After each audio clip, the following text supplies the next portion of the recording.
Welcome back. The junior Rotax class is up next for drivers from 13 years of age, and joining me is the championship leader, Sandy Mitchell. Now, Sandy, just looking back on Buckmore Park, you took a full scoop there, double barrel, 160 points, winning both finals. So that was a great result for you.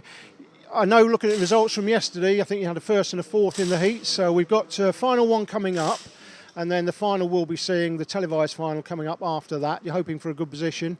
But tell me what it's going to take for you to win this championship this season. Well, it's been amazing so far. Good load of points in the first two rounds. So just hopefully I can be consistent throughout the season, and hopefully that'll put me in a good position at the end of it. And you're obviously, we're here at the West of Scotland Kart Club this weekend. I know it's a real breeding ground for Scottish talent. Tell me about your experiences here. Well, I've not done that much personally, but I know that plenty of other racing drivers have come through, like Alan McNeish, and he's heavily involved in the club, so it's great to be here at the West of Scotland Kart Club. Always action aplenty in Junior Max. Will Shaw and Steph Sherrilambous on the front row. Sandy Mitchell and Jonathan Paler from Nemesis at Coca and Josh Skelton. Keep an eye on Cameron Roberts in P9. He could be one to watch. Also, keep an eye on Leo Hugenboom, the 42. He came out of the repechage, started 30th and made his way to 14th in the last race. He could be one to keep an eye on. Alan is down there at the moment. What is the view from where you are? Engines are started. Few of them started early. Oh, and Mitchell's got an absolute cracker. Round the outside of the pair, we've got contact through turn one. Yep, there's 2 or 3 karts involved in that one. McRoberts looked like he got a bit airborne there. And exit stage right. That's Harrison Thomas getting caught out. We're on board with Tom Gabb. Oh, he gets a bit of a clap. That's McRoberts. Cool, he's had a bit of a nasty one. Keane flies by there in the 25. And this is what happened at the start. Look at that. Airborne moment. 4 wheels off the ground for Flight Lieutenant Alex McRoberts as he manages to get away from that one just about. Leonard Hugenboom. Is that him? That's him in 3rd position. Hugenboom is up to 3rd place off the start. 4th position. That is absolutely unbelievable. And a warning flag has gone to Alex McRoberts. Not entirely surprising considering the amount of incidents he's been involved with in the first lap or so. Sandy Mitchell, though, out in front. Look at the lead he's got in this first lap. As up the inside, that's Darren Keane once again. Up to 9th from P17. Alan, how do you see things at the moment? The big story here, Jake, could be the 42 card of Leonard Hugenboom. He started in the repechage earlier on, and he's making the move for 3rd place. And Hugenboom up to 3rd out of the repechage.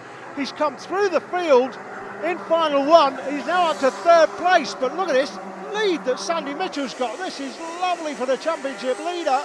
Sam McKenzie joins the Black and White Flag Club in kart 55, but yeah, fantastic moves on the start from Sandy Mitchell. Standing starts, very new to Super 1 as we've said, and some drivers adapting to it better than others. Cameron Roberts has got a Black and White Flag. It looks like Darren Keane made up another place, and so too does Omar Ismail in the 63. He's moved up a place at the Franchitti curves, so things looking good for him at the moment as he moves up forward through the field once again. Now this is the scrap for 3rd position. At the head of it is Hugenboom, up to 3rd place in the 42. He is running a great race. And in 4th place, that looks like Cameron Roberts in the 31. Yes, indeed.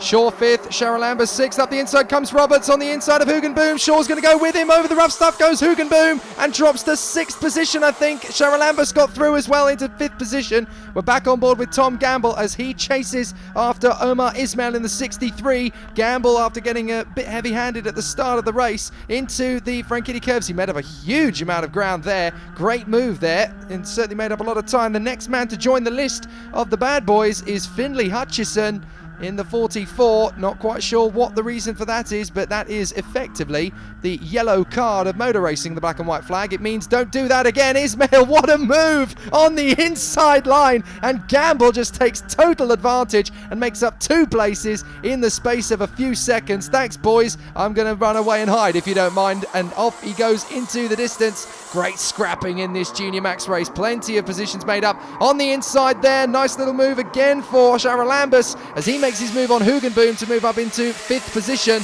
Great racing at the front of the field. And still, look how close it is in the lower positions. The midfield bunching up together. Normally, it's very well spread out, but not today. Josh Skelton closing down Sandy Mitchell for the lead, and they are running away from the battle for third position. It is looking good. Alan, what's your view of things so far? Well, it's all going pear-shaped for the 42 car of Leonard Hugenboom through the final turn. Jake just lost 2 places and he's lost 3 or 4 in the last lap and a half. So it was a good start for him. He's come from the Rapachage, but it's all going wrong now.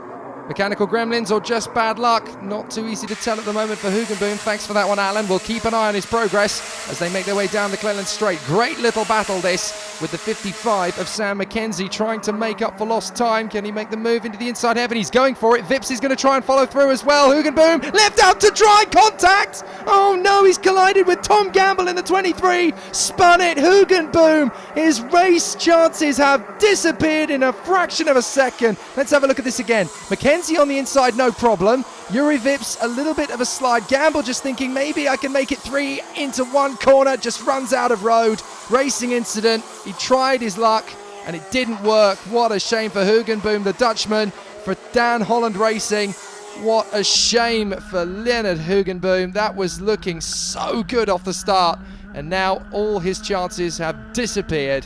And we're on board with Gamble once again as he chases down the 34 of Zach Fulk, trying to make his way up through the field. A nice little aggressive overtake there from the 66. Beautiful overtaking move from Cheryl Lambus, the man from Waltham Cross, and he's now trying to defend from Darren Keane, the American, the man from Florida. Look at that, 17th on the grid. He's now up to 5th, chasing down a possible podium here. He is right on the tail of Cheryl Lambus, trying to make his way into 4th place now. He's sizing him up for the move already, and it looks like it could go all the way down to the wire, this one. There is the 35 in 3rd position. Up the inside, Keane makes it beautifully done. Now it's going to be Roberts that goes through with him as well, and Cheryl Lambus goes from 4th to 6th in an instant. Now the next target is going to be Will Shaw back at the front. It's Mitchell versus Skelton. Skelton's closed him right up this time, and Sandy Mitchell is really going to have his work cut out, keeping Skelton behind him at this rate. Josh Skelton really starting to line him up for the move here. The Thule Motorsport driver on the tail and charging hard. There's Will Shaw in 3rd position. The RL Motorsport driver, he won the first final, started from pole position, of course. Still looking good for a podium, but he'll be disappointed he's let Mitchell and Skelton get away from him in the opening stages of this race. And into the Franchitti corner. Vips on the inside of Mackenzie. Looks like Falk's going to get through as well. Can Tom Gamble make it 3 into 1? He's going to get down the Cleland Straight. No, I'm not giving this place up. Down the straight into the right-hander. Cheers for the memories, buddy. And up another position. That must be heart-wrenching for Sam Mackenzie, losing 3 places in one fell swoop. That must be agony for any driver, and particularly for Mackenzie on that one. 3 places in 1 lap he loses. And how about this? It looks like Darren Keane, the American, is really starting to get onto the tail of Will Shaw. He's getting there. And if he makes the podium, it's going to be Alan Tadei who eats his words. He said earlier in the week in the Super 1 review show there wasn't much of a chance of him getting a podium because he's not British. Well, he's going to take some hard-earned silverware back to Florida if he keeps up this rate of progression. How about this for a good battle, though? It looks like Ismail's going to have to defend from Vos on the inside. Ismail, oh, it cuts across! Goodness me, he hops over the pedals there. That was a bit of a nasty one. Sam Mackenzie was lucky not to get driven off the road in that one. And, well, my word, I don't think Lucas Vos was ready for that. Up the inside, that's a fairly aggressive move, but nothing dirty in it. And Ismail just takes the wide line. He doesn't even think Lucas is going to be there. And Vos, oh, that's Jonathan Paler. Paler is out of the race. Broken chain by the look of it, or at least the chain has come off the cart. Agony for Paler. Keane is on the back of Shaw up the inside. Lovely move, and he's into 3rd position. Alan Tadei spotted any Americans at the front recently? Getting close between the lead pair. I did ask a question earlier in the week, Jake. Could Darren Keane from the United States take a trophy home to America? And he's just put himself on the podium with a beautiful move through McNish, the first infield hairpin. Well, what I think you actually said, Alan, was no, he wouldn't. I think he's proven you doubly wrong there. Fantastic stuff. Into the last lap we are at Larkhall.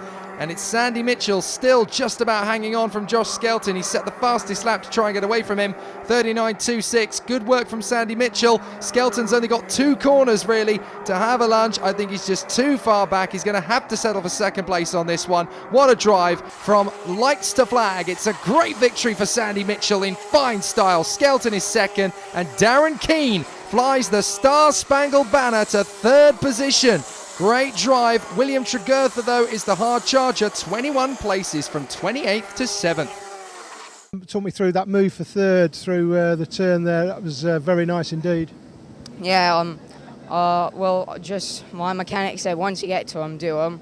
So as soon as I got to Will Shaw, I just knew I had to go in, or I might risk the others catching up to me. So I think I passed him quite well and gave myself enough room to keep driving. And when I looked behind on the last lap, I had 2 kart lengths of a gap, so I knew I didn't have to defend. Josh, congratulations, terrific race from you there, 2nd place. You just quite have the pace, did you, in the end? No, Sandy got a bit of a gap and I struggled to pull him in, but I got a good start and we didn't need to defend at the end of the race. It was another brilliant weekend to follow on from Buckmore. Just got a really good start and then managed to just hold it throughout the race. So had Josh right behind me all the way, but yeah, just feels great to do it here in Scotland as well.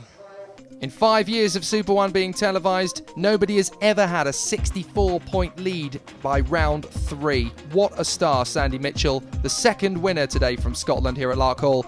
Can we get a hat-trick in the last race of the day? Find out in a mo.